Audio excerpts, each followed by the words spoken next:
Panibagong investment sa administrasyon ni Pangulong Ferdinand R. Marcos Jr., una sa Pilipinas, una sa Southeast Asia.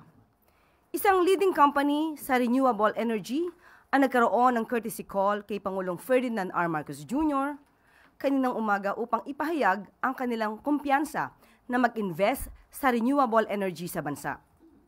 Ang Copenhagen Infrastructure Partners o CIP ay isa lang sa mga investors na nagpahayag ng tiwala sa pamumuhunan dito sa Pilipinas sa pamamagitan ng kanilang partner na ASEAN Renewable Energy Solutions. Sa panayam kay Pangulong Marcos Jr., binigyan diin ng kumpanya na pinili nilang mag-invest sa Pilipinas dahil sa magandang lokasyon nito at sa magandang hangarin ni Pangulong Marcos Jr. na mag-shift sa renewable energy.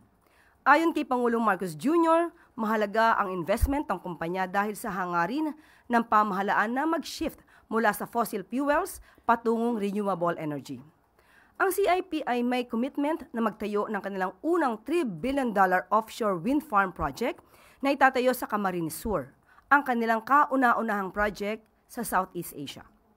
Sa ganitong investment, patunay lamang na mataas pa rin ang kumpiyansa ng mga dayong investors na mamuhunan sa Pilipinas.